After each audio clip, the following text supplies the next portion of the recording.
Salve, salve, aluna e aluno. Quem é que está aqui na área? Professor Aprígio, fazendo aquela perguntinha básica, fofinha, cuti-cuti.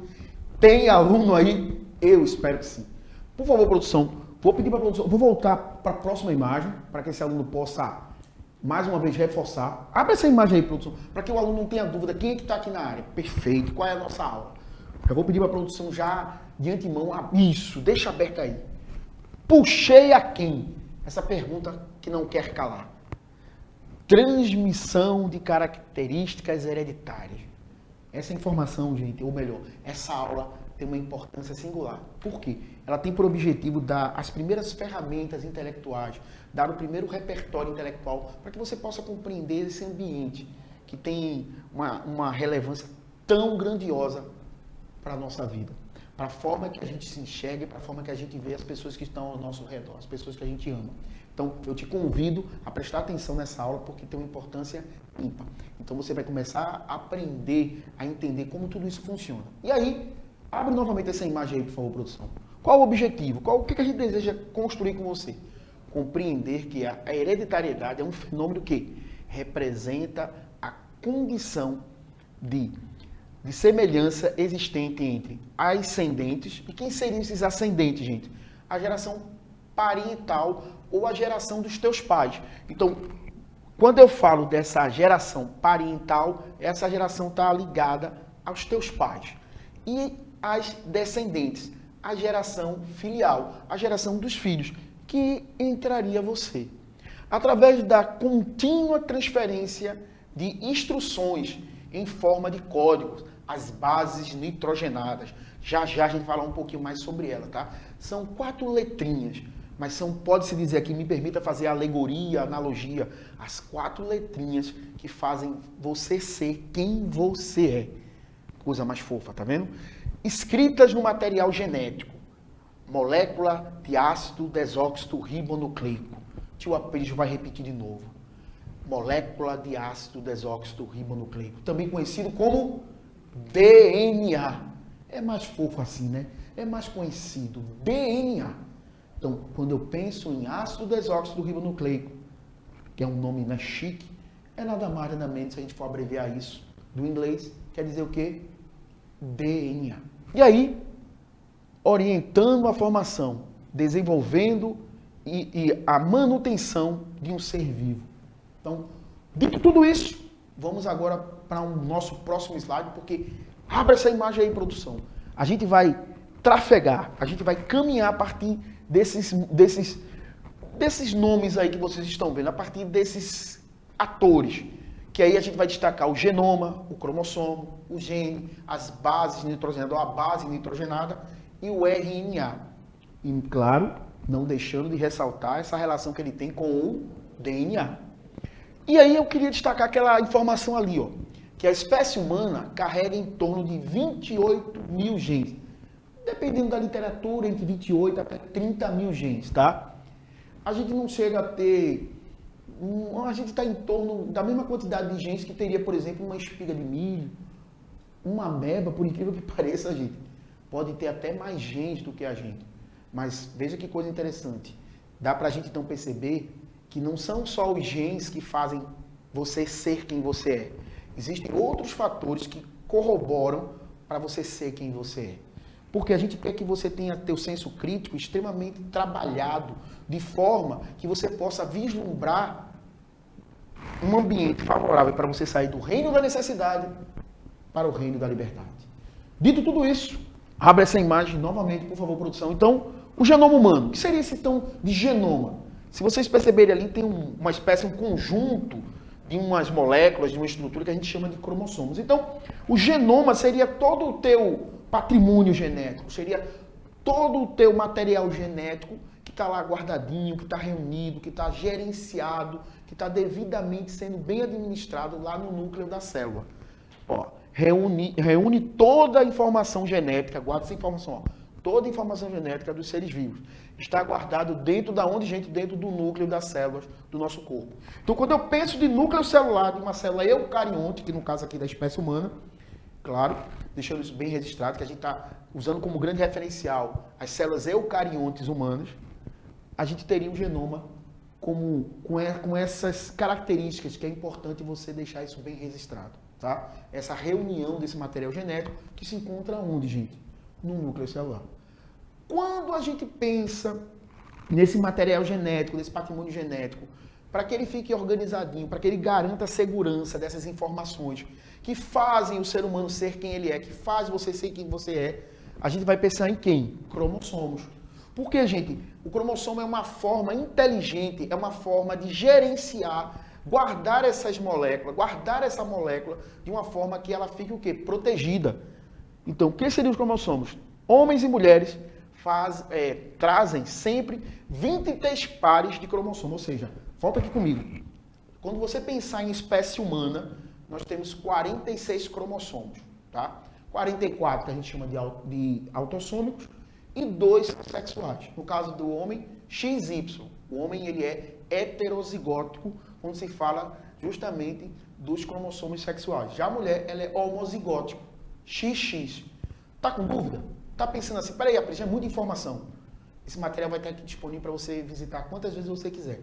E claro, eu gostaria já de te inquietar, te provocar a fazer também esses questionamentos a teu professor, que é o grande curador, o grande cuidador do teu conhecimento. Porque, gente, esse ambiente é para isso mesmo, gente. Para que você seja um grande investigador, para que você seja esse sujeito que transforma a forma de você aprender. Você gere um ambiente favorável para você recrutar um maior repertório intelectual. E aí, abre de novo essa imagem aí, a gente vai falar agora desse cara aí que é muito famoso, né? Que por isso dá até o nome nessa disciplina, essa matéria, essa área do conhecimento, que é a genética. O gene, ou genes, né? Seria o quê? É uma sequência que guarda informações específicas. Há trechos sobre a cor dos olhos, outros sobre a altura. Volta aqui comigo, vamos fazer isso ficar mais palatável. Então, o que seria então? A gente viu que a gente tem o genoma, que é esse grande grupo, essa grande reunião desse material genético que fica lá dentro aonde? Do núcleo. A gente viu que lá dentro desse núcleo vai ter isso na forma de cromossomos, que é uma forma de proteger, de guardar essas informações para que ela não seja perdida, que ela não seja danificada, que ela não seja comprometida. E aí a gente vai ter uma coisa chamada de genes. O que seria genes? Seria um pedaço do DNA que expressa uma proteína. E essa proteína expressa o que, Aprígio? Uma característica. A cor dos teus olhos, a tua altura, o formato do teu rosto.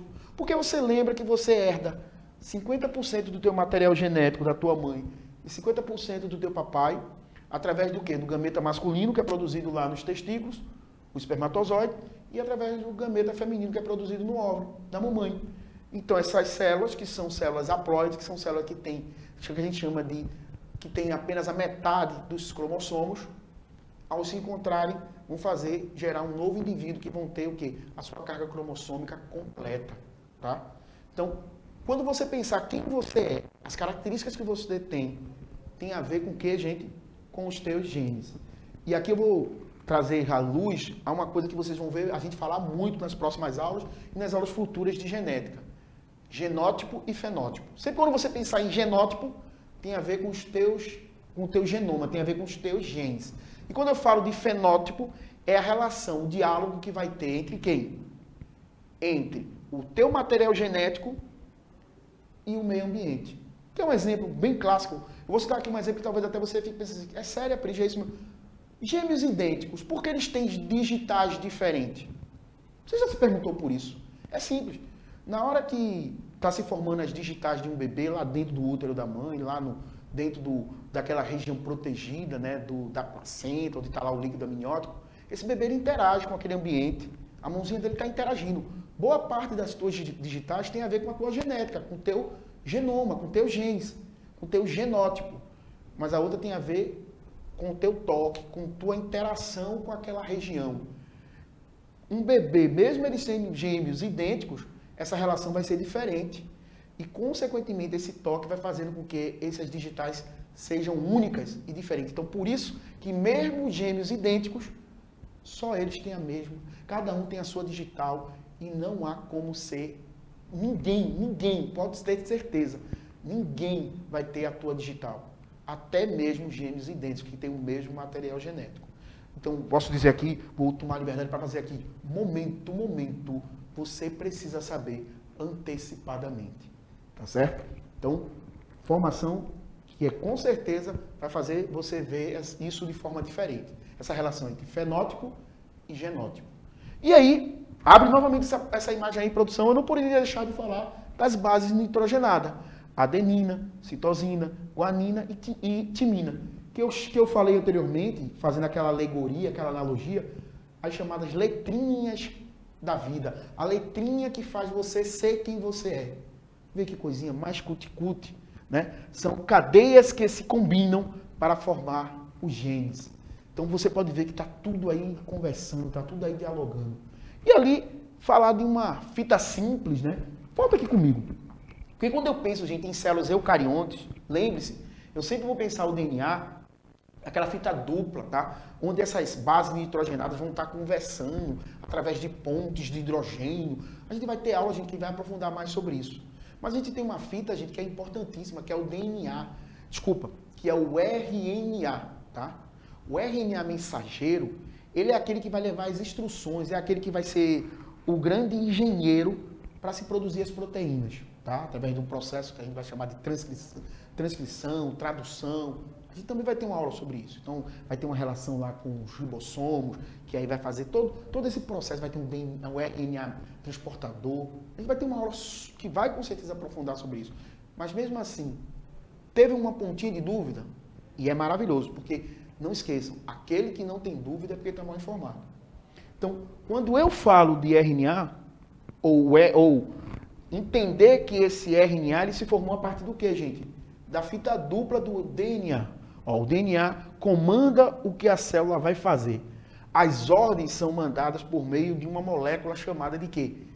RNA mensageiro. Guarda essa informação só para que você possa entender e ficar mais palatável. Imagina um projetista, um arquiteto. Ele cria um projeto, mas quem é que vai executar isso? Imagina que esse projetista, esse arquiteto, é o DNA. Ele tem todas as informações desse projeto. Mas quem é que vai levar essas informações para que possa se fazer materializar, para que ela ocorra, para que ela se faça presente na realidade, que ela seja concreta? Vai ser o engenheiro. E quem é esse engenheiro? Vai ser justamente o RNA.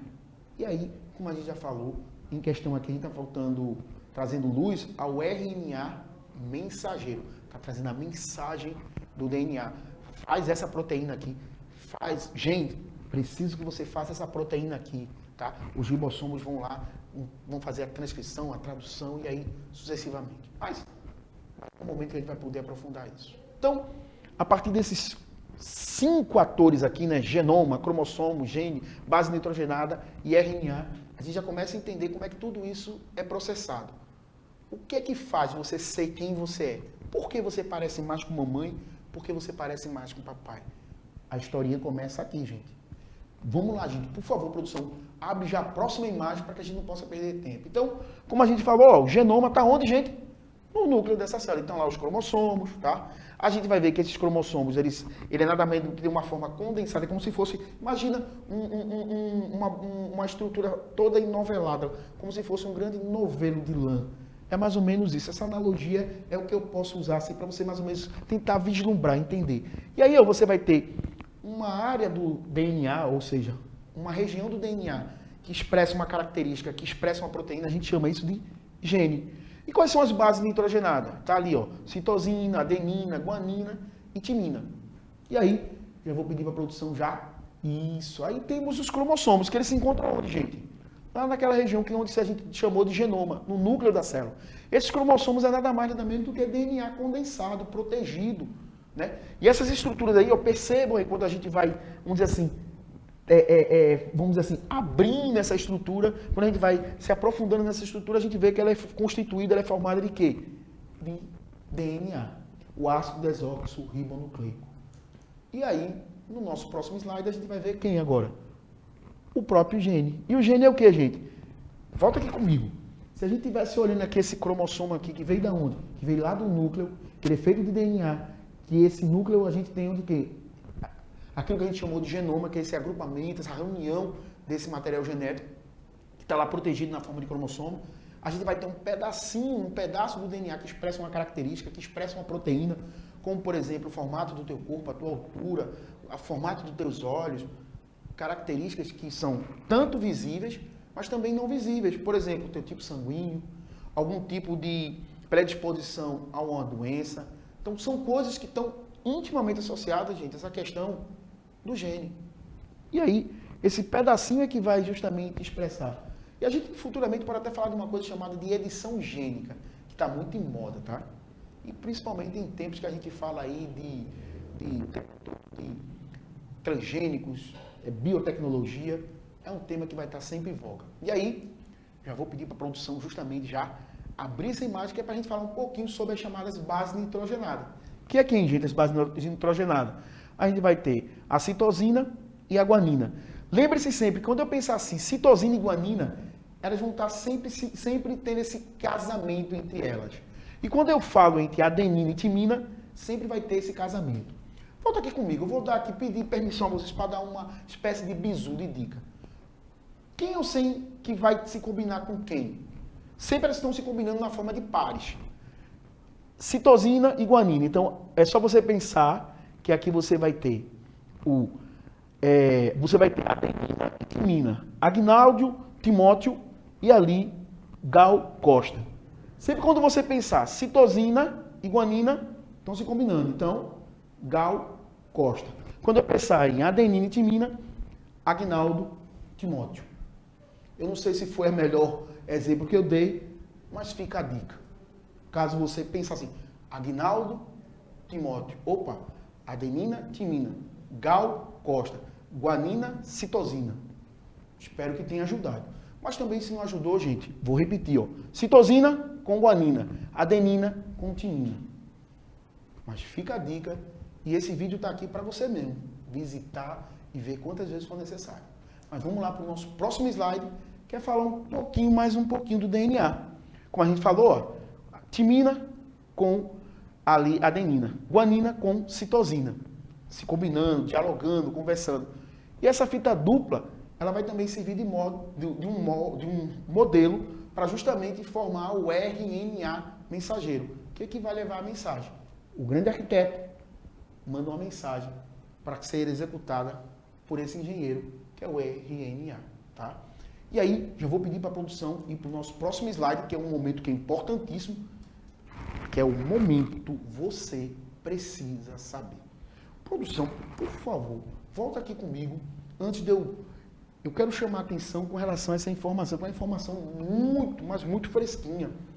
Quando a gente pensa em reprodução assexuada, é quase inconcebível a gente pensar em um mamífero, né? Em um animal, como aí um exemplo desse ratinho aí, desse rato, né? Dessa ratinha, que teve esses filhotes, a partir de um processo de edição gênica. Tá? Eles conseguiram fazer com que um óvulo, sem ter a necessidade de ser fertilizado pelo espermatozoide, gerar novos indivíduos. Indivíduos esses que a gente deixa logo de passagem, que vão ser o quê? Haploide. Mas se você ainda tiver dúvida se isso é verdade ou não, eu já convido a você ser o grande investigador dessa informação.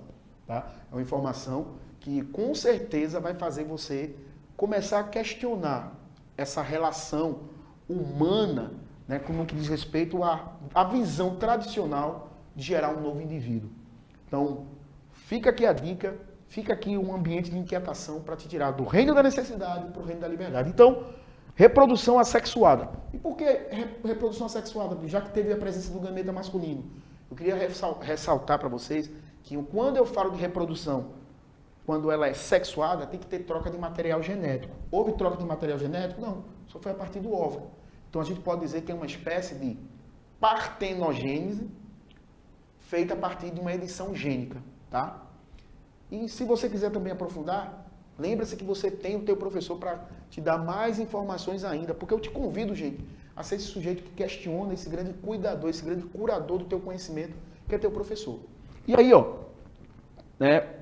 Reprodução assexuada, sem óvulo, no caso, sem o óvulo fecundado, rata gera filhotes. Ou seja, o óvulo não foi fecundado pelo espermatozoide, gente. E aí, ó, cientistas da China fazem a primeira reprodução assexuada em um mamífero, usando a edição gênica. A expectativa do grupo é de que a técnica que dispensa sexo e células reprodutivas masculinas abra portas para avanços na reprodução humana. Aí volta aqui comigo. A grande questão é, será? Não deixa de fazer esse questionamento, gente, porque aquele que não tem dúvida é porque está mal informado. Momento, Milor Fernandes. E aí, eu vou pedir para a produção abrir para ele saber quais são as nossas referências bibliográficas. Volta aqui comigo, produção. Deixa a tua Prígio se despedir, dizendo que todo o gasto de energia, gente, toda essa mobilização é feita para você, aluno, e você, aluno. Eu gostaria também de registrar com letras já faz muito obrigado para a professora Márcia, que está aí mobilizando energia, jaules e mais jaules de energia, para estar aqui fazendo esse trabalho tão lindo, tão bonito. E o pessoal daí da produção. É uma porrada de gente. Não é uma porrada de gente, mas é muita gente fazendo com que isso aqui se torne real. Por quê, gente? É para vocês. Porque nós não viemos aqui para construir muros, mas sim para construir pontes. Produção, próxima imagem. Eu já vou pedir a produção abrir a próxima imagem. Deixa eu abrir. Perfeito. Abre essa imagem aí, produção. E já eu já digo, fui!